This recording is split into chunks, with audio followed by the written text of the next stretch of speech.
and welcome to your award-winning The Reasons I'm Broke podcast, bringing you the reasons we're broke every single week through news and headlines ranging from comics, movies, TV, video games, and more. I'm Daniel, and your other co-host this week comes from Lazy Gaming Guys, took a break from Grindr to be here for you. It is Julian. Welcome back, Julian. I don't like how you insinuated I was on Grindr before this. I haven't touched that in months. There's a better one now. Oh, there's a better one. Wow, okay. Well, we'll have to get into that in Bro Kept Locked. But first, if this is your very first episode of the show, the way we format it is we go through this week's news, and then we end it with the Bro Kept Lock, which is what Julian and I have been up to since you last heard us. So let's jump right in and explore sector number 562.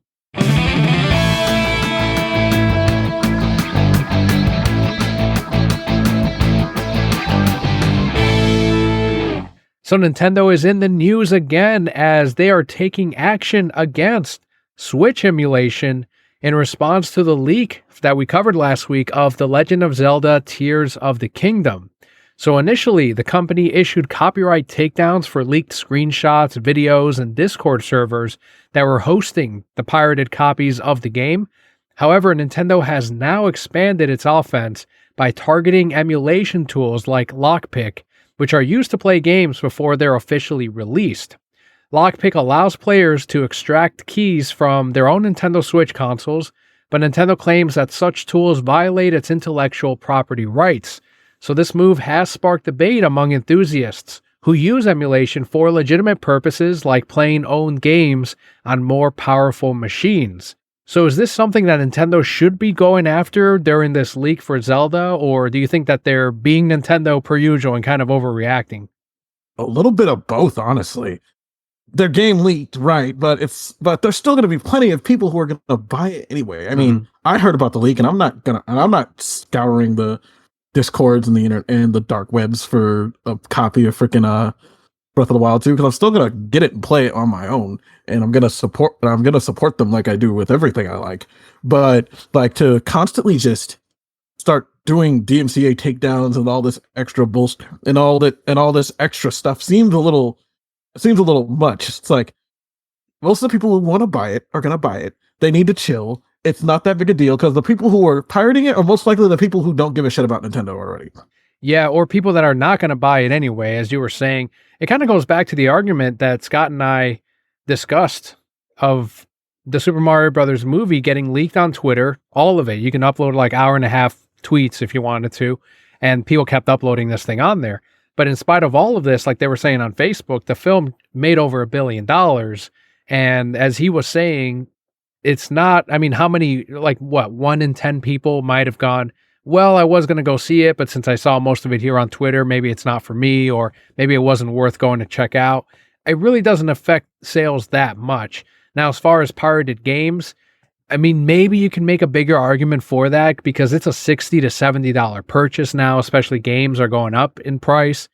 There's more incentive to try to save those $70 than to save $13 at the movie theater or whatever. So I can sort of see that, but I think that with the emulation, if Nintendo gets on you, they're not going to stop. I mean, anytime you get one of their games on there, they are going to keep going. They're going to sue people. They're going to put people in jail. We just heard about the guy who owes Nintendo 25 to 30% of his income pretty much for the rest of his life until he pays them back. So this is something that they don't fuck around with. You're gonna ruin someone's life over a video game. Is it the person who first leaked the game, or is this some random person who just show that they're playing it? This was a guy that was, I believe, making cracks of the game. Like he was selling them, or he had provided them for some of his old consoles. Maceo and I had covered it, and they had, this was years in the making as far as getting him in jail. He made it out. He served his time and he got out a little bit earlier on good behavior. But yeah, he owes them 25 to 30% of his income until he pays back. It was something like $10 million, some amount that he's never going to pay back. There's no way. It's impossible. Wow. It's already bad enough that it's like you already tarnished his record for he went to jail. The jail for, mind you, technically what we consider a white collar crime, but it's like some basic blue collar crime at least. Fucking, it's not even that big a deal for some people. I know they're losing money, but Jesus, calm down, Nintendo. It's not that. They're blowing they're blowing that way out of fortune to ruin someone's life like that. He didn't even make that much money off of that stuff, because most people emulate a lot of Nintendo games for free. Well, they're not stopping there either. They're going so far as to even going after themselves accidentally. So in trying to combat this Legend of Zelda Tears of the Kingdom leak and everything that's happening, it is affecting innocent content creators as well. So Alana Pierce, who's a God of War writer and streamer, was temporarily suspended from Twitch after Nintendo issued a copyright takedown on her channel for reacting to an official video preview of the game. As leaked copies of the game circulated online, they became even more aggressive in removing social media channels and Discord servers that were promoting the leaked content. And in their effort to protect the game, Nintendo also mistakenly targeted legitimate content and even issued takedowns on its own accounts. So this crackdown, again, is a part of Nintendo's broader effort to maintain strict control over its games and their online presence, including taking down videos associated with modded content. So they're just going through, either it's an algorithm or a bot, something, or someone's being careless, but even their own channels are being affected by that. I mean, if that doesn't tell them they should settle down a little bit, I really don't know what clue they're going to get. That's wild. That's crazy. It's what happened with No Man's Sky, like way back in the day, where Sony was going around like doing DMCA takedowns on everybody people who were leaking the game, but they also took down DMCA takedowns from journalists and fucking people who were just talking about the game, or like their old videos talking about, like, where they were talking about like the interview or whatever the hell. It's like, y'all chill. This whatever bot that the DMCA thing is, it's like, it's just it's literally fucking killing themselves and other people who are legit. It's like, God forbid, I say anything about the game now, because watch, you put this on YouTube and suddenly this episode gets taken down. Or the whole channel, or like I was joking last week with Scott, suddenly we're all going to owe them 25% of our income. I mean, it's really, I mean, we joke, but it's legitimate. This is what's happening to people. I've constantly said this 1,000 times, like these two statements. One, this is the exact reason why emulating Nintendo's old games isn't a big deal, because if they're not going to fucking catalog their shit properly, why in the hell should I try and pay for the stuff if they're going to give me half-ass products? And then second is, with this whole thing, it's like, this would have never happened with Satoru Iwata was still running the show. That man's rolling in his grave right now, watching this whole entire company shoot itself in the foot constantly all the time, because ever since he left, the company's just been going on a downward spiral. And people are like, well, Shigeru Miyamoto's still there. It's like, Shigeru Miyamoto is not an actual player in like the higher ups of Nintendo anymore. It's like he just comes up with ideas for Mario stuff, and then he just says, "Okay, you all figure out the rest of it. I'm gonna go back to making money for doing nothing." Or he goes in and he ruins other projects, like he did with Star Fox Zero. He's like, "We need to add motion control to this," and they were like, "We need to make sure people that he use the stupid Wii gimmick. What's the point of having the machine with the gimmick if it's not going to use the gimmick?" Because he's always for the Nintendo gimmicks, but it's like, it's what Nintendo gimmick that they never actually used? For the Game Boy Advance player actually like, if you put Wario Tilt and Tumble in it, so to play it, you'd have to lift it up your actual GameCube and tilted it around. So where's the game that involves that thing? Yeah, and I saw someone playing that. I remember that. You run a gaming channel on YouTube with video games and everything, so have you ever had a DMCA request or anything like that on Nintendo streams or any of the other gaming streams that you've kind of had trouble with? Yes, actually, we have. I don't think it's still there. One of our episodes of Super Mario Odyssey was muted. Because of the background music? It was either Odyssey or Galaxy. I can't remember which one of them, but one of them is muted because of the music in the background. It's like, if you're going to do this, Nintendo, at least have like a streamable version where it's like, it's not going to bother people, but they're never going to do something like that, because they had such issues with streaming back like a few years ago, where it's like, oh, you joined the Nintendo streaming program. It's like, not everybody's gonna do that bullshit. No. Well, And now they take what they do is they take the revenue you're making, right? If in case let's say you guys were monetizing your streams, then they would take that to allow you to stream their game instead. Isn't that kind of what they do now?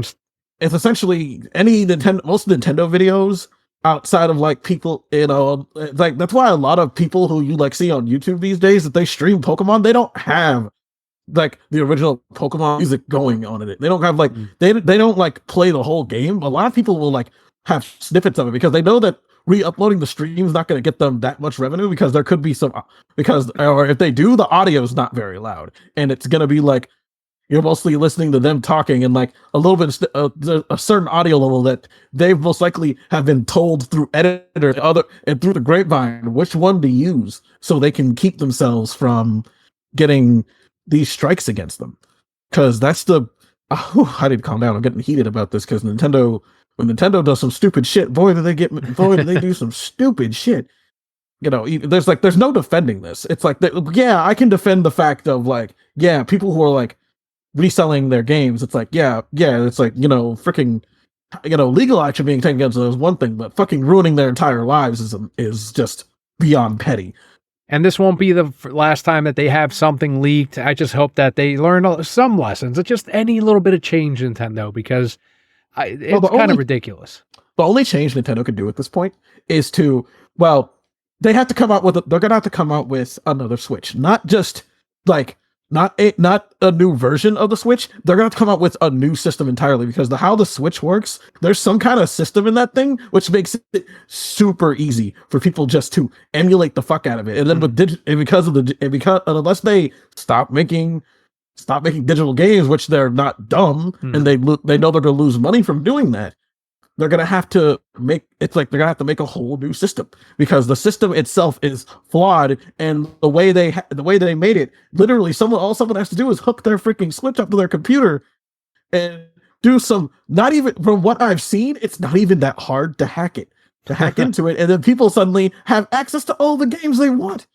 It's like, good job. You wanted to make something, you made something good and accessible, but maybe don't make a major system that's also a handheld device that uses technology that's freaking emulated so easily. Yeah, that's on you, Nintendo, especially these days. I'm not really rooting for you when you act this way. This next thing, though, I am rooting for Sony, not in the gaming department, but in the movie department, as their film Into the Spider-Verse is about to come out. And Burger King is introducing a special edition burger to celebrate Spider-Verse. It's a Whopper ahead of the release of the film. So this Whopper will feature a red bun with black sesame seeds inspired by the suit worn by Miles Morales in the film. So from May 15th to June 21st, you can enjoy a combination of different options on the burger, and then select Burger Kings in New York City, France, United Arab Emirates, Brazil, and other places will undergo interactive designs to immerse guests into the world of Spider-Verse. So I'm not a Burger King guy at all. I'm more of a Taco Bell guy. I love Yum Brands, but I always I like the Spider-Verse films. I think that Sony does well when it comes to handling the Marvel properties. I'm going to go see the Bad Bunny film when that comes out with the villain, and then also Venom 3 when that releases, Kraven the Hunter. And Spider-Verse, though, is the closest one, so I'll be there for that one, and definitely want to celebrate the release of it. But I always like how Burger King seems to be the one. Maybe Wendy's was the other one, but how Burger King always does like the wacky bun colors. I think for Batman, they did like a black bun burger, and there was like a green one back in the 90s or something that was turning people's shit green, if I remember. And I just love that Burger King's still like, yeah, let's keep doing it. This time it's red. Well, you know what?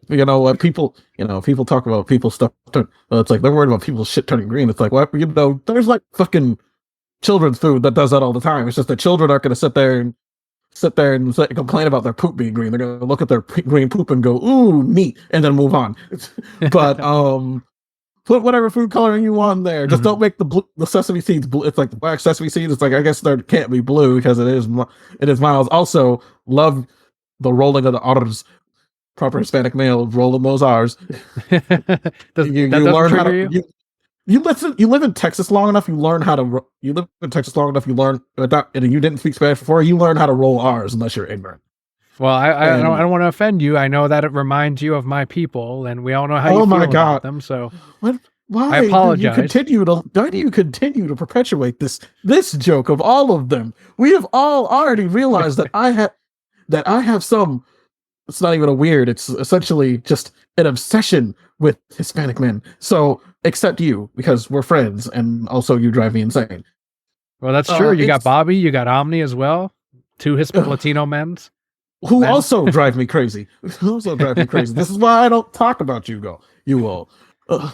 But either way, I'm sorry for the next Spider-Verse movie. I'm planning on going to see it. Mm-hmm. And also excited for the next Venom movie because I love Venom a lot. Too much. And it's also doesn't also hurt that he's played by.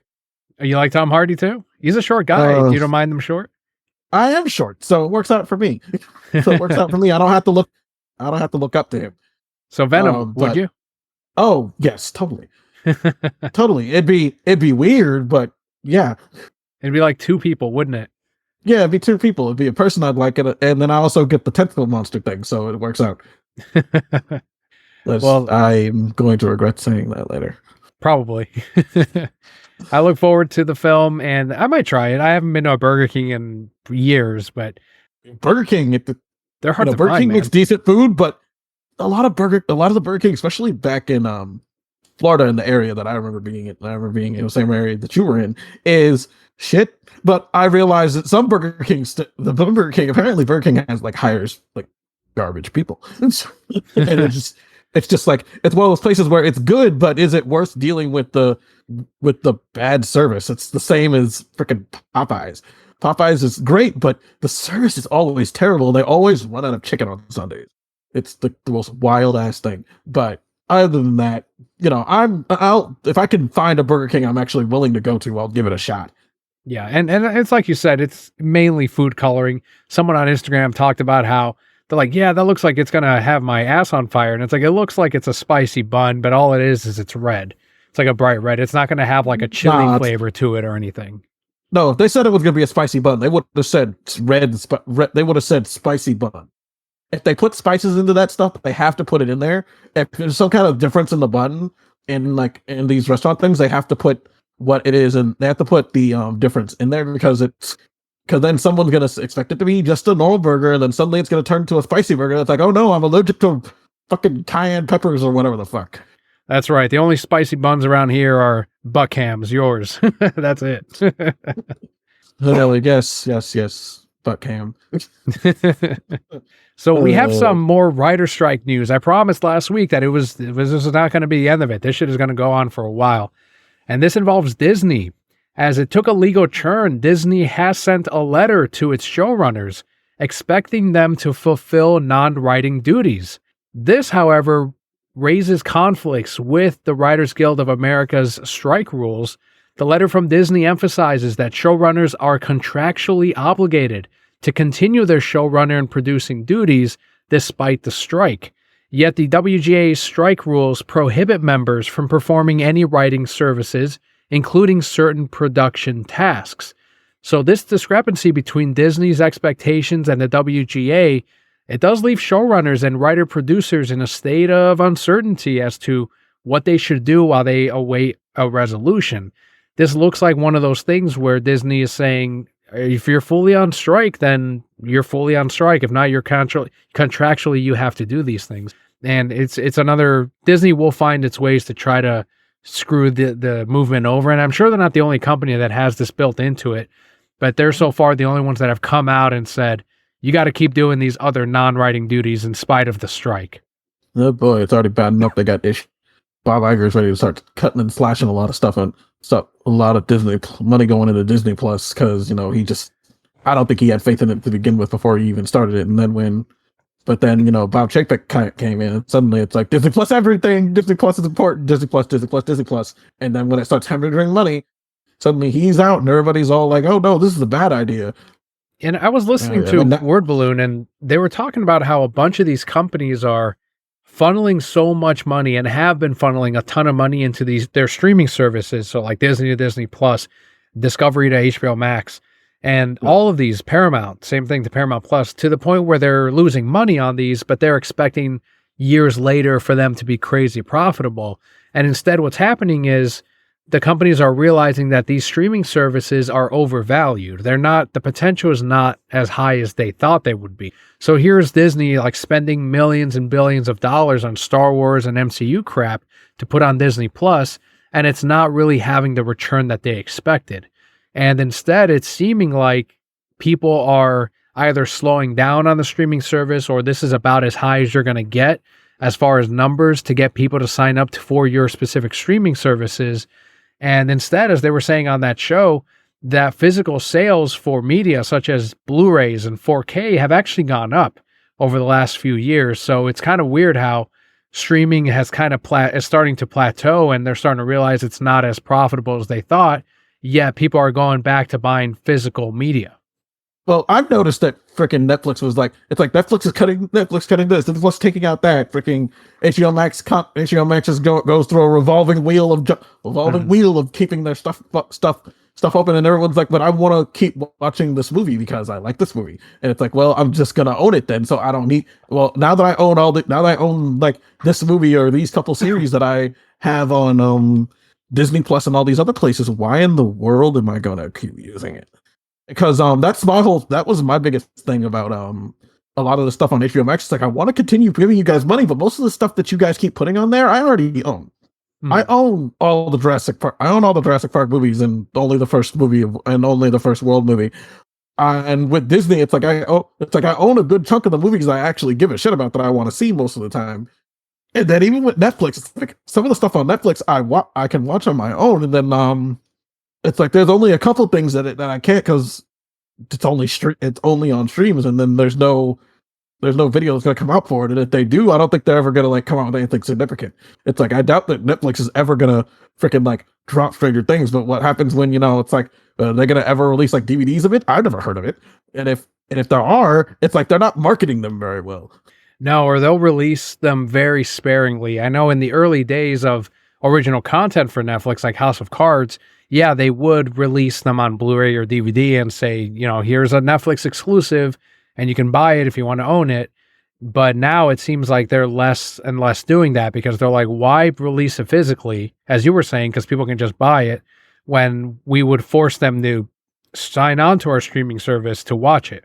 And you kind of gamble, because it's like you're betting on people wanting to see that show or movie so bad that they're going to sign up for the service that they apparently don't have yet, go through that whole thing just to watch that thing, and then that hopefully they'll forget to cancel their credit card so that it doesn't re-up them for Netflix every month. As opposed to if you have it in stores, people might say, oh shit, I heard about that show. Wouldn't even know that it's exclusive to Netflix, but they want it, so they'll pick it up and they'll buy it. So you're kind of taking your chance either way. And my biggest issue with all this is that, it's like, yeah, internet's everywhere, but the quality of internet a lot of places is terrible. And Netflix is so bad about this. Netflix is, wait, no, I tried this with a bunch of stuff, because at one point I had like almost all of these things except for like Paramount Plus, because it didn't exist at the time. But I tried to, like, I was at work and I would try to like freaking like watch stuff with like look in like slow time, because what else was I gonna do in the back of the automotive section when literally it's like it's a Thursday and I've already done I've cleaned up and done everything I need to do. It's like, I'm gonna sit there, it's like I just sat there and watch videos most of the time. The only service I'm paying for that's actually making any dividends is YouTube at this point. Right. Because at least with YouTube, I get a bunch of free movies that I wouldn't even thought about looking at. Like Blackula's on there now. Yeah, that's funny. I actually just looked at Blackula last week. Yeah, I want to watch. I almost watched it last night, and I'm like, oh shit, I can't. I don't want to just start it. I want to watch it from start to finish. Have you seen it before? Yes, I've seen Blackula. Okay, cool. My dad owns it.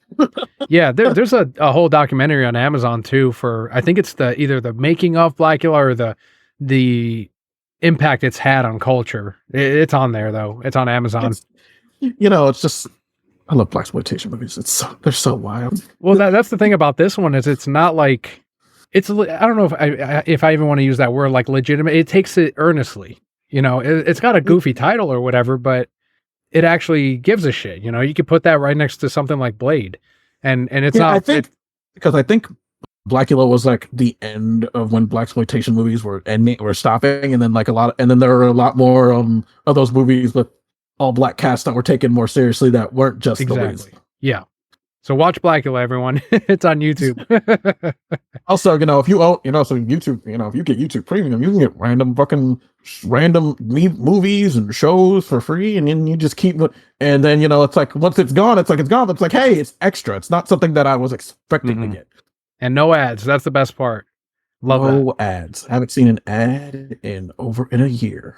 Well, this last news story, because it was a little bit of a slower week. We'll see what happens next week. But this is Warner Brothers Discovery news, as during a recent earnings call, CEO David Zaslav, I'm no longer fully on his side anymore, David. He's upset me for sure, hinted at the significant impact that alleged pedo James Gunn, his vision for Superman Legacy, will have on the DC brand.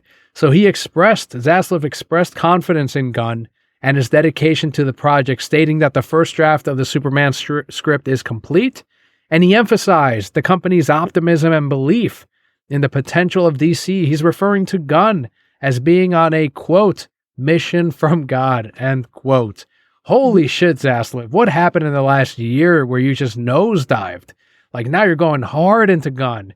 This got any Snyderverse people that were like subtly on him, like, no, fuck this guy. Oh, wow. I don't know. He's replaced with a robot. There's clearly a grand puppet master. Someone's pulling the strings. They got his balls in a vice, or either say good things about, James Gunn, or we'll murder. We'll murder your firstborn. It's like, I never really brought this up, but like, I was there the first freaking Guardians movie. It's like, and then after a while, it's like, okay, this gimmick's good. Okay, the second one, it's like, yeah, the second one got deep, but then like outside of the deep shit, it was kind of boring. Outside of the deep shit with the mom and all that other junk, it was kind of boring. So it was a lot less bombastic than the first one, and then Suicide Squad was lame, and then what they did and then the bullshit that they did to freaking Justice League, and it's like, oh, I see. Warner Brothers is losing their minds, and someone needs to get up in there, and I remember this freaking thing I saw on Twitter where someone's like, for the strike stuff, for the writing strike, it's like, Warner Brothers, listen to us, or I'm gonna go up pilot the water tower and let out the Animaniacs. It's like, maybe you should go and see if they're in there, because maybe they might actually write something decent. They're running a lot better than he is. Because there are plenty of Animaniacs things that were more entertaining. Even the recent one and the old one, it's like freaking a lot more entertaining stuff coming out of them and they've even like bombastic Warner Brothers. It's like, shit. It's like they did a great job. Like, let the Animaniacs run the company. It's like you said, over the last year, it's been, because I was rooting for him, man. And I know someone on Twitter is like, and some of you guys were rooting for this guy. Some of you Snyderverse people. And it's like, I'll admit, I was one of them. I said it for weeks on here because he was doing the right thing. He was cutting these shitty shows and movies like Batgirl. It's like, no, we don't need that. Get rid of it. Save the money. Tax right off it.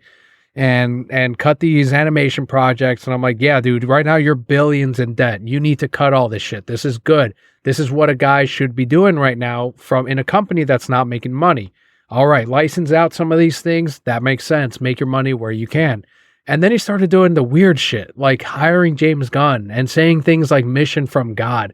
It's like, what are you talking about, man? And it's like this weird, this is the revelation of, okay, this is like the really big mistake that he's going to pay for.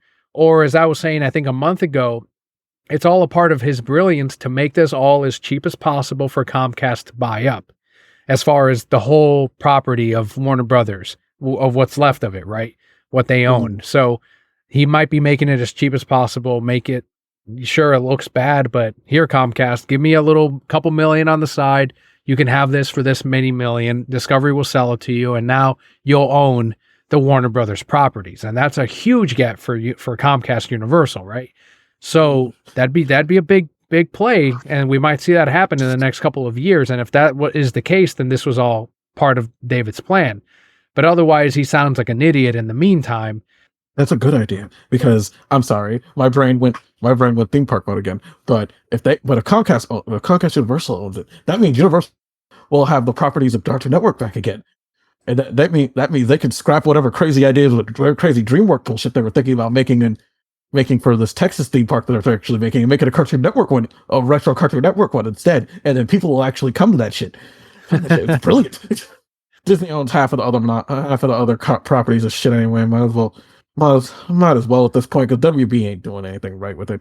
Because especially since they're cutting half because since they actually own stake in most of Cartoon Network's fucking stuff right now, and they keep cutting these brilliant shows. Because I get it, they needed to save money. Those was good the show was gonna be, and yada yada yada. But it's like there are some cartoons like, yeah, cut this, cut that. But there were some that was like, you didn't have to cut that. You just cut it because you could, because it was still in production. It was still in production, and like this would have actually been pretty good because it was thought provoking and actually, not just some fanboy cash grab. But now it's like gift from God or mission from God or whatever. That's weird. That's weird. This is invasion of the body snatchers kind of shit right here. Some weird lingo, right? Very weird. No, it's like nobody wants to see. No one wants. Mission from God is not for a capitalist company. That's something you're supposed to say about breakthroughs and about someone making a breakthrough in freaking medical science. Yeah, it's so bizarre. It's like Millennial Michael saying though on Discord. He's like, "Yeah, that God is Kevin Feige." I'm like, "Oh yeah, of course, Lord Feige." Like that's the other thing is Comcast will own this ultimately, I think, but in the meantime, the reason they have pedo Gunn in there is so that they could team up with Disney and do that Marvel DC crossover in a few years. Maybe by the end of that alleged 10-year plan. I don't know. But that's definitely going to happen. And it's going to be with the DC universe becoming MCU 2.0, continuing to be the MCU 2.0, but now with Gunn writing the stories behind it. So you really have an MCU guy there instead of just half-assing it, I guess, with Joss Whedon. Then all right, that's what you're getting. That's what they want. And you're going to get that crossover, and Disney's going to get that injection of money from that, whatever crossover it is ends up being. But when it's all said and done, I think Comcast will be the big player at the end of the day, and Zaslav will have made his money regardless of who he pissed off, including myself. So I don't have confidence in the guy, and he's saying weird shit that just kind of upsets everyone instead. So I don't know if anyone's really happy with him except for Disney and the MCU. But that is the last bit of the news this week. As we go on to our Patreon comment from Adrian. I did cut this down a little bit, Adrian, and I'm sure he doesn't mind because he mentioned it at the very end. But there are some things here that I wanted to touch up on and highlight. So Adrian, thank you again. He said, quote, Jim Lee being promoted as DC president doesn't inspire confidence from me. Doesn't matter if he's friends with Zach or not. Snake Johns also worked on those storyboards. Then we found out what a douchebag Jeff is. That's true. And I didn't know about Jeff had also worked on the storyboards. I thought that he had seen them. And that's who he ended up leaking it to the Russo brothers, to Feige actually, who then gave it to the Russos and they made Endgame out of it. But that's interesting. Continuing here, the idea of Kryptonians being connected to the Amazons didn't sound insane. Jor-El said their ancestors traveled to other galaxies. And it's what it was, an idea among several ideas. Only Zach knows what he wants from his universe now going forward. I haven't lost hope. I had the same theory as Daniel. I thought Zach was going to incorporate his Watchmen into his DC universe. My suspicion as well is as Daniel's that Jeff stole the idea. Guess we'll never know what happened. What can I say about Jerry Springer? I watched it with my grandmother on days off from school along with Jenny Jones, Ricky Lake, Maury Povich. There was a guy named Richard who had a talk show. We also watched the Bob Parker's Price is Right along with other game shows. 90s TV was the golden era. P.S. Sorry about the comment being so long. Hope you get better, Daniel. End quote. I appreciate it, Adrian. Thank you.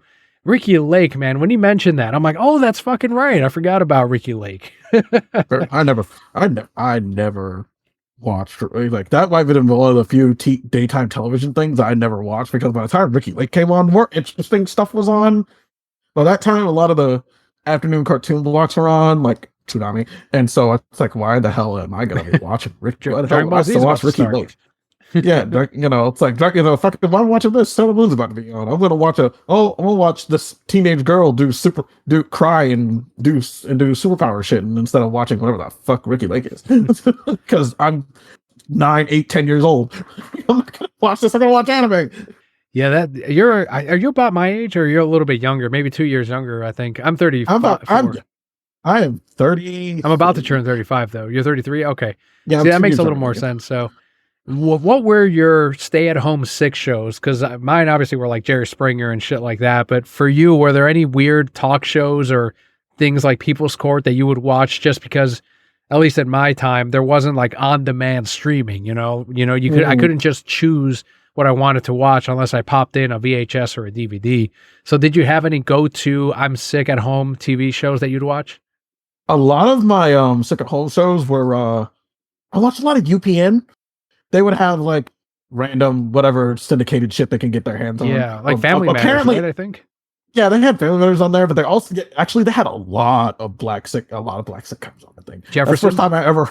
Yeah, actually, I watched the Jeffersons at night, more or less than that. But yeah, they always played it during during the day. It would be like the show called My Wife and Kids that like a little bit later on in my life that came out. It's like Damon Wayans. He had like him and I forget the name of the lady who played Martin's wife and Martin all the time.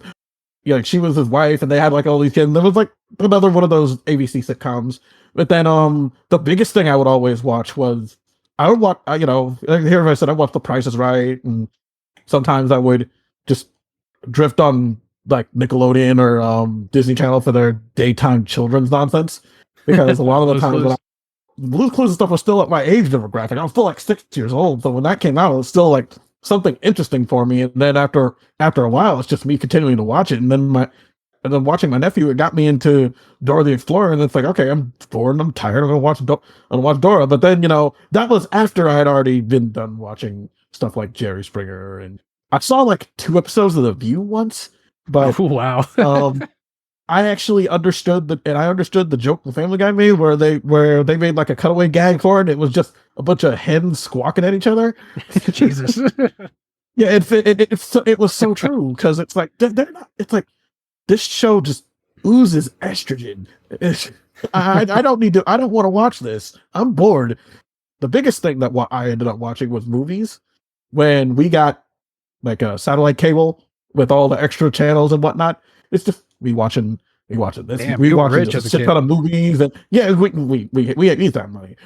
We used to have a decent amount of money. It wasn't like it was just I had 2 full-time working parents, so pretty much television raised me. So did I, but man, like we didn't have fucking satellite cable. Yeah, well, that wasn't until I was like a teenager anyway, and that's after they had made it. It's that, then my dad would just collect movies, and I would just watch that, and I would just watch whatever VHSs he'd get his hands on. I've seen movies I wasn't supposed to look at when I was younger, and sure, movies I watched Scarface at the age of 7. But it's like I watched that shit and a bunch of other stuff that I didn't really understand any of the sexual parts for until I got older. Television was like pretty much my entire life when I was sick, and I was or like in those random days where it's like, oh, there's no school because teachers need to plan some shit for like a day. This is good though, because let's get into the Brocat block, since there wasn't a lot of news this week, and we can expand on these ideas a little bit more. You had mentioned that you watched some movies that you weren't supposed to, like Scarface. I know from my childhood, when I was a kid, they showed me Terminator 2, the first Terminator, Alien and Aliens.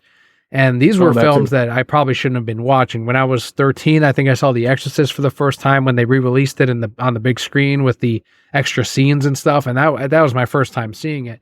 So, and Jason Goes to Hell, I think, was another one that my parents, like, we went to theaters and they thought like, oh, he's too young. He won't remember any of it. Child's Play, same thing. So do you think that all of that is a product of, these were times in which you couldn't just pick what you wanted to watch? For example, Leo will go to number blocks on Netflix and he can choose the exact episode he wants to watch of the show that he chose. Whereas when you and I were growing up, it'd be whatever is on. If mom and dad are watching something, we're just going to watch whatever they're watching. There's no iPad. There's no phone. Here, why don't you watch something in the other room with your iPad? None of that happened back when we were kids. So do you think that the exposure of like, yeah, you probably shouldn't be watching this, do you think all of that is significantly cut down now that kids have access to, like, they can see anything they want from their list Like the days of no more Terminator 2 for kids. Like they made fucking toys of Aliens and Terminator because they knew kids were fucking watching that shit. Do you think all of that is over these days? They made toys of RoboCop, and there was a RoboCop, scene fuck yeah. dolls get mutilated off. It's like, fucking, come on. It's not a children's movie. How these freaking things do it. It's like they curate this stuff for you. It's like if I turned on my Netflix right now, it's gonna give me a bunch of random wacky sitcoms because me and my roommate end up watching wacky sitcoms or freaking watching the Great British Bake Off a lot. So it's gonna show stuff that goes along with that. It's not gonna give us anything. It's not gonna give us anything new. Especially, and it's even worse on like children's stuff because I was watching my nephew. It's like he was watching like Sesame Street or some shit on something, and it's like just all it does is just recommend the Sesame Street spinoffs, like all the Elmo spinoffs and all this other stuff. It's like he won't get. It's like he doesn't have to get introduced to anything, and then also we could like watch the same episode of whatever the heck we want over and over again. The only way I could do that, the only way we could have done that was by like buying a VHS or a DVD and then rewatching it over and over and over again. I remember when my nephew, who is now like 21 years old, I have a nephew who's 21 years old now. We had this like Blue Clues DVD that he would watch constantly over and over again to the point where the rest of us got indoctrinated into it and would watch it with him. Where we're singing the songs along with him. It's like eventually it's like, okay, let's turn on television because I'm sick of this. I don't want to look at this anymore. When he got older, it's like, I want to watch the Hulk movie. You know, the John Lee? Ang Lee? Yeah, freaking that Hulk movie. And then he like the parts of the Hulk would come on. He'd be like, yeah, as soon as the Hulk's gone, which is most of the movie, walks away, did something different. And like, this movie's watching him now. This movie's not watching him now. It's just staring at me while I'm trying to do homework. So I would just turn the damn thing off, and then he comes back to like, where's the Hulk? And I would just pause the movie, like fast forward to the part where the Hulk will come back in again. So when he actually is paying attention to what I'm doing, it's like, okay, here you go. Oh, look, the Hulk's on screen. It's like, yay, the Hulk. Now they don't have to worry about that because they can just, a lot of children's television, a lot of stuff that the people like let their children just sit and vegetate in front of these days is like, I want to say trash, but it's trash because Cocoa Melon. I hate Cocoa Melon. When I worked at Walmart, I would hear nothing. Fucking people's kids watching Cocoa Melon. The same damn nursery rhyme songs over and over again. Yep. It's like, I asked one day I was like playing, some kid was watching it in the store while with my mom. I'm like, Mom, was I this annoying with this stuff? She's like, oh no, I had a harder time trying to keep you all it's like, y'all wouldn't sing the same songs and you would watch the same stuff, but just, I had a harder time trying to keep you all entertained and together in the store more often than not. And I said, because this is how it used to be. Held on to the cart, or when we get home, you're in trouble. You're in trouble. No TV. It's like I didn't have access to an instant iPad to streaming service so I could watch this stuff on. When it's like, if I got in trouble and I couldn't watch TV, I'm gonna be out of the loop because I didn't see that Dragon Ball Z episode that's not gonna come on for another 2 months until the reruns start. They'd always catch up to like the newest episode. I remember this was especially big on the Cell Saga, which we'll talk about here with Toonami and Adult Swim, of like, okay, finally they restarted. It's like, all right, here we go. Oh my God, new episodes. And then they'd show like a couple new ones, or they would get to the episode that was like right before, okay, now there's new ones. And then next week, it'd be the Frieza Saga from the beginning. It's like, you motherfuckers. I'd get so mad because I knew they were about to go for all the Frieza Saga and through the Android Saga until we got new Cell episodes again. It's like, these and I'd have to wait. Like, that was the deal. We didn't have like, oh, well, I'll just watch it in Japanese. No, none of that. You know, there was none of this, these 15 episode animes. No. It's like these continuous, these like 52 episode anime, where most animes were 52 episodes minimum. So they could just air that shit and then rerun that shit until another season came out. Even when the internet came out, it was just like, it's just me sitting there waiting for it's like me just sitting there. It's like, it's Wednesday. Naruto. It's like the new episode of Naruto came out in Japan. That means that that means someone's going to translate it and have it out by fucking Saturday. There's so many people that can just translate the stuff so quickly that it comes out so quickly. And they don't have to cater this to children. They don't have to cater it to children anymore, which is good and bad. There's so many anime that literally just I would have never actually thought about looking at it unless they just didn't pick it up and show it and drop it in my face. Well, yeah, I mean, how many anime on Toonami or Adult Swim do you think wouldn't have been popular in the States at least? Because I learned on Twitter that people were like, "Oh, I used to watch this on Adult Swim. These shows here, this Big O, all that." And international people were like, "No, we didn't have that on our Toonami," and it was a different range of shows, and some of which anime that I'm like, I've never heard of those. So every country had their own Toonami and Adult Swim anime bits of whatever. But which ones here in the States do you think would not have taken off or ever been popular if it weren't for what Cartoon Network showed or what they owned? Hamtaro. Really, Hamtaro? You think it would have just flown under the radar? Mm-hmm. It's like, yeah, it's cute, but they marketed that to young boys, which was a show that was clearly made to be for girls. That's true. And it's like, especially the way it's animated. It's like, yeah, this is a show. Yeah, it's like looking at it as an adult. This is a girl show. The actual like episodes they had before they translated it, it's like, oh yeah, this is like these things. This is really marketed like totally differently.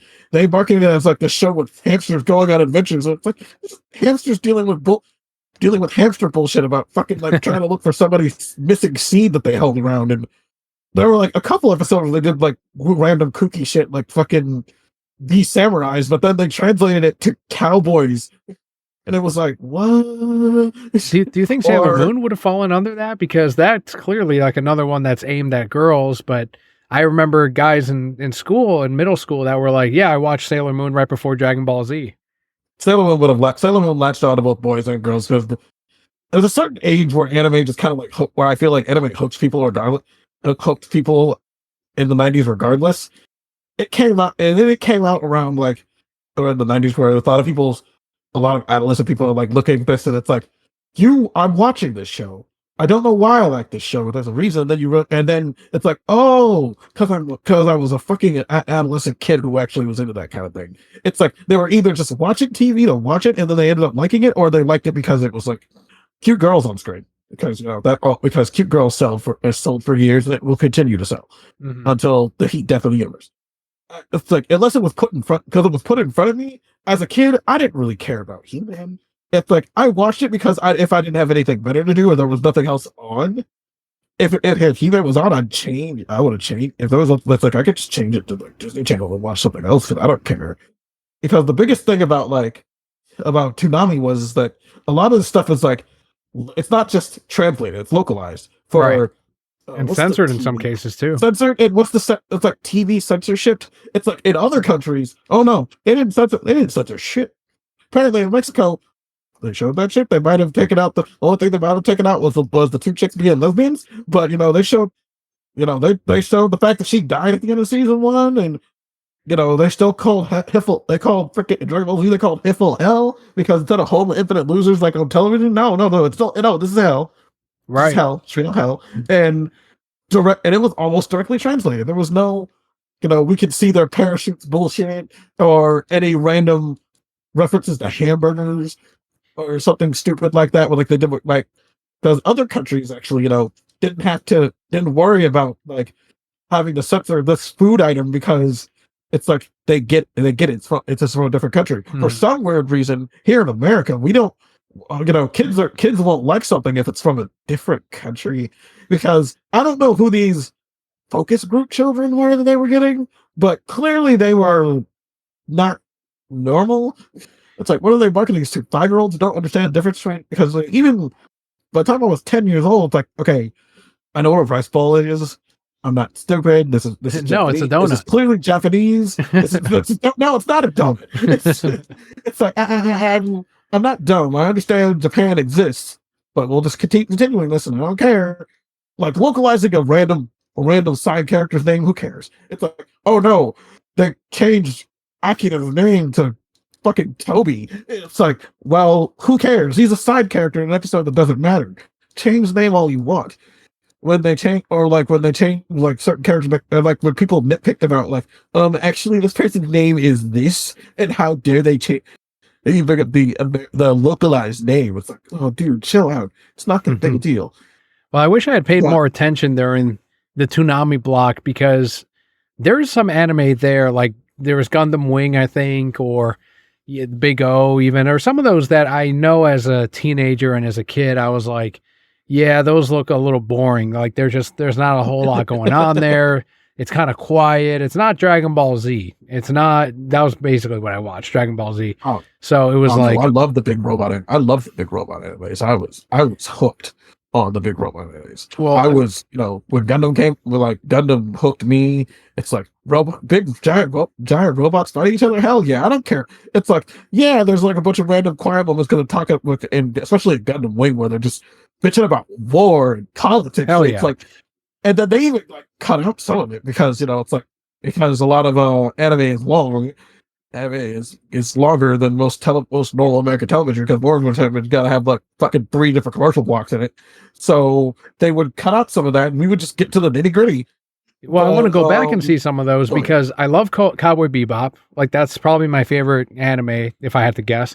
Like Speed Racer, I enjoyed as a kid when my mom would show me some of those, and now as an adult, I like it. I like the live action movie. I like the show. I like the manga. I've read the manga itself, and I ran into this problem because over the weekend I was sick, and I'm still recovering from the cold. I might still sound a little weird, but I started catching up on Demon's Lair because on Netflix the Mugen Train arc, that they cut up the movie and they put it as a TV show, and I rewatched that because I enjoyed the movie.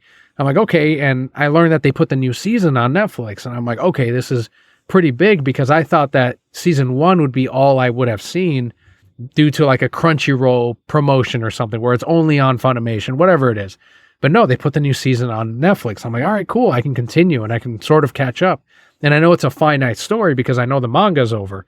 So I'm like, all right. So I started watching more of the Entertainment District arc or whatever it's called. And I'm like 2 episodes into that new season. And I'm like, I think I'm too old for this show, because the first season, I don't know what it was about it, but his family getting killed, him wanting to protect his sister. And I'm like, okay, there's some adult themes in here, right? There's some stuff I can relate with. Then the movie itself was it was like Dragon Ball level entertaining, right? I'm like, okay, this is just fun and it's well made action, all that stuff. And now I'm like, they're focusing a lot on these fucking side characters like the Boarhead and this other orange haired guy, and it's like, okay, now we have all his friends that are along with him. They're all acting goofy, and I'm watching this on my break. I'm sitting there at work and I'm watching this, and I'm like, there's no sense for this scene to be here. Why is the scene here? And I'm like, and then I realized, I'm like, oh, this show's for kids. Like, it's for teenagers. It's for kids. Yes, it's not for me. Like, so now I want to go back and watch those shows. I want to find those shows, those anime like Gundam or something like Cowboy Bebop that maybe I will enjoy today. Me and Scott will sing the praises of a lot of some of the Gundam series. If you want a good Gundam series recommendation, you go ahead and you should ask Scott because he has some good ones. Those are on Crunchyroll though, right? Like none of this I'll find on Netflix or on Max or anything like that. I have no idea because the Gundam series used to be owned by Bandai Entertainment, and then they went belly up years ago, and then Funimation has been slowly picking up everything, but it's been difficult to. I haven't been able to pinpoint which ones they have besides most of the popular ones, because right now they have like the first 3 Original Century ones, which is like just Gundam, also Gundam, Zeta Gundam, and Double Zeta. And then I know they got a hold of G Gundam and Gundam Wing over again. But then there's a few Gundam series that I haven't seen like re-released yet, like the Seed series, which I don't usually recommend because that one is more of less. It has really good robot fights, but there's a lot of whiny teenage angst bullshit going in there, of just a bunch of kids whining about a bunch of teenage boys who were really good at piloting robots complaining about how war sucks, but they're really good at war. So it's like, shut up, stop whining, stop crying, and get back to the Gundam fights. But actually, like, there is one anime that I remember it being on something, and it's like, this wouldn't have actually, it's like, if it wasn't for the fact that it was on Adult Swim, this wouldn't have made as much traction as it. Which was that? Trigon? Trigon could have gotten away with being on Adult Swim. I'd have had Adult Swim, to be honest, because Trigon was not that adult as like people thought it was. It was a Toonami show. It was a Toonami show. Toonami tried sometimes to put, it's like, tried to put some stuff in front of us, but then even kids knew, like, this is boring. And then they, like, re-aired it multiple times. Blue Submarine number 6 or whatever, they tried to put more, like stuff with, like, more human drama in it, and people weren't about it here in the States. It's like, y'all tried. I can see you trying. It's like, I rewatched this as an adult, and it's like, okay, I get it. This is like literally a bunch of people. It's like normal people dealing with sci-fi bullshit and all this other stuff and yada yada blah blah blah. But y'all tried to air this when I was a child. It's what that got me. It's like like I said with Hantaro as an adult. It's like, I wouldn't have got this. Like Gundam has like a spinoff where they're like small and tiny called SD Gundam, and as a kid I loved it, but as an adult I was like, even like watching the original Japanese version, it's like, oh, this is made for children. This is bad. The biggest one that literally, if it wasn't for the fact that we were kids, Pokemon was not very good. I gotcha.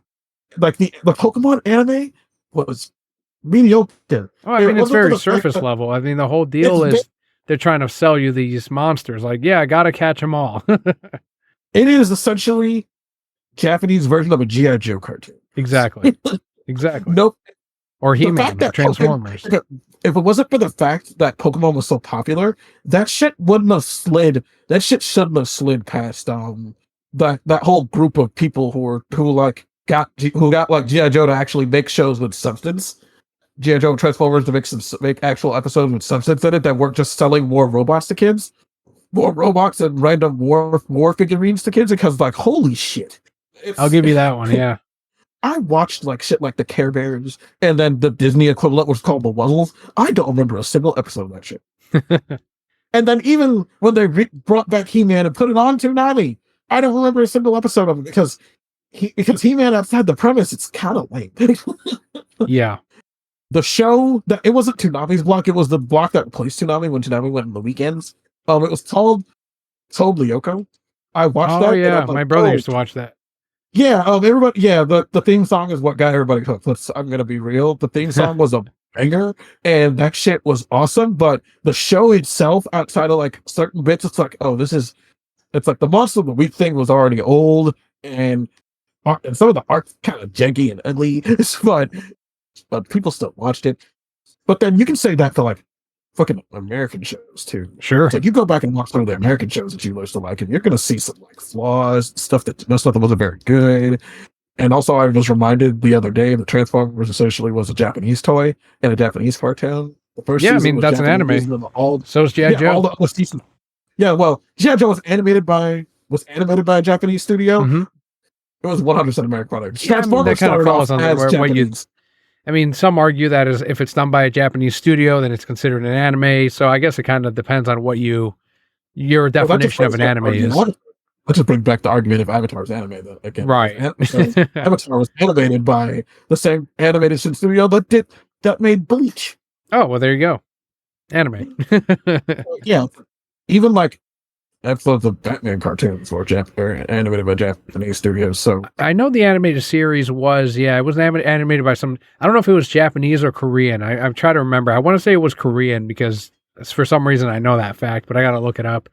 But that's where they would have them do a lot of the cells, which would then get done wrong. So they would have to send them back to get corrected, or they would just be like, fuck it. That's good enough. It's going to have to air. We'll just have this one episode look a little janky and like, Batman, what's wrong with your face? I've been through my nostalgic phase when a lot of stuff, before YouTube got its balls dropped, rigged out from under it after that whole Viacom incident. I got to go through a lot of like old nostalgic stuff with like 80s and early 90s cartoons that were lame. because let's be real, a lot of these shows were not very. Right. Yeah. I mean, that's what we had. That's the whole idea that we've been discussing. Yeah. That's all we've had. And yeah, I don't want to be that old curmudgeon kid guy that says these kids are spoiled, but they are. they have it real good, and that's all right. They have it real good. I didn't have. It's like, I'm happy that you didn't have to sit there and watch 15 episodes of like the Fox Kids block had a something the show made by the dude who made Ren and Stimpy called Ripping Friends. I never heard of that. Overly muscle, yeah, it's just overly muscled dudes and all, and like the the stupid wacky shenanigans they get, and it's just most of the show is just them flexing their disgustingly made muscles. You weren't into that? No, it was not. It was not because you like them big. Level of muscle. Well, no, there's a level of muscle which is entertaining, and then there's a level of muscle where this is gross. Where it's like this was like Mr. Universe levels of muscle, where I think you don't like that. No, I don't like that because those dudes are like not normal. They're not. They're no longer people. They're masses of meat that can just flex everything in their bodies through the chemicals they've done, and it's like it's not natural. It's like I don't want to give you the benefit of the doubt in it to have people ogle you and think you're hot because you didn't really do a lot of effort. You didn't put all the effort in like some random dude who's now fucking jacked but still has his beard belly. Gotcha. But that's just me as a person. Yeah, no, I mean that's good to know. Like I've said before, that's my benchmark. Like I know, okay, now I know Mr. Universe is not where I want to go, and I think I'm a little too old for it anyway, and I don't have the genetics for it. Nor do I want to inject myself with stuff that potentially they may or may not. I don't know, but I want to keep bulking, keep building to the level until Julian says, "Yeah, that's hot Ryu level or whatever your benchmark is." I'll be like, "Okay, that's where I'll stop." Again, it's like, okay, Daniel, you're at the levels of where someone's gonna pay to see you on OnlyFans. It'd be like that fucking guy in the Snyder Cut, Zeus. It was funny because I'm like, who's that actor? I look him up on Twitter and there's like all these fucking sexy photos of him. I'm like, oh shit, it's him in like a bathtub and shit. I'm like, that's Zeus though. What's going on here? And then I find out that he's a model that has an OnlyFans and shit. And I'm like, oh, all right, well. I thought he was like an up and coming actor or something. I don't know. And maybe he is. I'm not taking that away from him, but I just thought it was funny that Zeus had an OnlyFans. It's kind of funny because someone randomly asked me this question the other day, and I said, yeah, he totally would. If fucking Fabio was still popular, do you think he would have had OnlyFans? That's a good question. I mean, why not, right?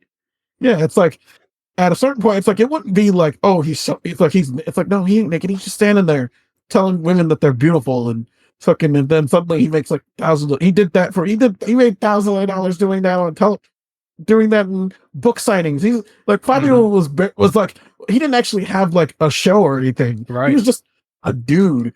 That's Arnold Schwarzenegger started. He started as like this bodybuilder guy who they would just like have in random stuff. He was in like this like low budget movie about Hercules, and he could barely speak his English lines in it. Realized that it was hilarious. It's because it's not like freaking like Andre the Giant and freaking my brain almost went corpse bride. Night Before Christmas, or it's not Tim Burton movie. It's the movie with the Dread Pirate Roberts and the fucking all that stuff. And I'm trying to remember what that movie is. And it's like James and Giant Peach. There we go. Oh, okay. Fucking shit. It's like you're not having these movies. You don't have like shit like that anymore. You have like these people who are like they're only famous for these being vaguely sexy or something. Yeah. Well, actually, now it's mostly just they're popping up in YouTube. They just pop up with someone's YouTube video or TikTok, or just pop up on TikTok and do. It's like, look at my boobs. Well, Julian, I did not expect this show to mainly be an anime and nostalgia trip, and I'm glad it was. I'm glad we kind of went with the flow, and it was good to revisit some of those early years and some of those shows that I would have forgotten about. And I want to thank you for bringing that on this week, and especially on a lighter news week, because we definitely got a lot of content out of it. So I much appreciate it. So please let them know about Lazy Gaming Guys and where they can find you. You can find me ranting about more random nonsense and going on more random tangents on our YouTube channel, youtube.com/lazygamingguys. The lazy, the gaming, and the guys. All the first letters are capitalized, so you don't miss it. You can also find us at Twitter on Lazy Gaming Guys, where most of the time we will put where the only thing it is good for is posting when we're streaming, or if I actually do have a comment of saying, hey, guess what, this is going on, or something important going on, or a reason that we're not fucking streaming for a week for some stupid reason. But you can find me on Twitter at on Twitter I will randomly share random art things, Pokemon things, random hilarious memes that I like to share from time to time. Awesome. And there will be links to everywhere you can find Julian and the Lazy Gaming Guys in the description of today's episode. Hang tight for after the end jingle, because I do have a question to ask you. It relates to Disney. But otherwise, if you head on over to thereasonsimbroke.com, you will find a link to everywhere you can find us. And this week, if you did enjoy Full Circle or anime talk, let's say you have someone that is into anime and you're like, they might have enjoyed this episode this week, tell a friend about the show, because if you tell a friend, that is, word of mouth is the most powerful in podcast growth. It takes a few seconds. A personal recommendation from you would go a long way in helping all of us out over here. So thank you once again for joining us this week. I've been Daniel, joined by Julian, and Brocat Core. All will be well.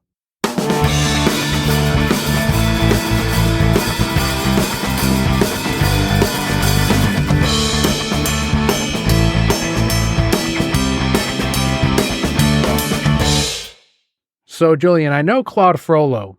You wouldn't, right? That's a Disney character that you would not sleep with. No, not he's crazy. Not even with his deep desire. Like, some girls are into that. I saw like several videos where he was voted as one of the hottest Disney characters, right? Was Frollo, because of the lust and the desire and all that shit. Get yourself someone that wants you like Frollo. Yeah, but he literally said, this is a definition of Frollo. My religious beliefs and mental beliefs says that literally God compels me to either make this woman love me or I send her to hell where she belongs. It's like, excuse me? That's sexy to you? What's wrong with people? It's like, he said that man literally had a fucking horny mental breakdown in front of a fucking fire and hallucinated. There is nothing sexy about Frollo. I never understood it. It's like, I'm so obsessed with this woman that she loves me or I set her on fire. It's like, and then he made one of the greatest Disney songs of all time, though. You got to give him to it. Yeah, it's like, I like Hellfire, but the implications of it, though, it's like you're not supposed to. It's like most Disney villain songs, like you can like them, but you're not supposed to. But then I was reminded of, like, I was watching like a Disney movie that people don't talk about very often on like a Discord with this game Discord I have with some friends. So we were watching The Great Mouse Detective. Yeah, Ratigan. It's like, if you want to obsess over a villain, go ahead and obsess over Ratigan. So you're more about Ratigan than the Hunchback of Notre Dame's Frollo. And also, clearly, I forget the name of the name of the dude in The Great Mouse Detective, the actual main character, but him and Ratigan are in a gay relationship. Oh shit! I'll have to rewatch that. Rewatch that shit, and then it's like, oh my god, these two are gay. They're just playing. Literally, they only do. It's like they do this just to fuck. They're just doing this because they're bored. They just fucking each other because they're bored. It's like, because it's like, as soon as they're alone, it's like once they're alone and out of sight, suddenly it's like it's on. Because this is the gayest. This is like the gayest thing I've ever seen in my life. It's like, you can't tell me otherwise. This villain, the people are like, oh, he's great. It's like, no. Yeah, look, Scar fucking. Scar no way, not Scar. It's like, no, not Scar, y'all. Scar he's kind of a bitch. Yeah, I think you were saying on your stream that he's like a queen or whatever, right? He's a fucking queen. He's a queen. Yeah. It's like, he's Mufasa. We ain't got the Mufasa shadow for so long. It's like, freaking Mufasa was so masculine that he just went right. He went full on the opposite direction. Mm-hmm. It's it's like, no. Well, here's my question about Frollo. Like, I'm ending this on Frollo. Like we mentioned, you wouldn't. But if you were Esma Julian, he's threatening to burn down all of Paris. Would you take one for the team? If that means I get to live and kill him in his sleep, if I get to live, don't let Paris burn down, and I can kill, and I can have the cunning to kill this old man in his sleep. Go ahead. I guess I'll just have to do it. Yes, he's burning all of Paris down. Exactly. Yeah. It's like, he also threatened to burn me along with it. It's like, girl, I understand you want to be, girl, I understand that you want to be like, that you want to be independent. You're a strong character. You're Esmeralda. You're one of the baddest bitches in Disney. But like, God, it's like that man's clearly crazy. You could have just killed him in your sleep, killed him in his sleep, and you could have gotten away scot free and right off with fucking whatever his fucking name is. Yeah, the only risk you run is that he goes right after he nuts. He gets that post-nut clarity and goes, look what you made me do. God, look what she's done. Burn her. This is witch. Got me in. Yeah, because that's the whole thing. It's like, what makes you think that he's not going to go into a, oh my goodness, I've sinned so badly. Yep. I need to, it's like, and just kills you. Kills you and then gives himself like 20 whips or whatever. Yeah, it's like, this guy's unhinged. It's like, there's no one no wins. Winning. No, there's no winning. Well, you saved Paris though. Only you burned.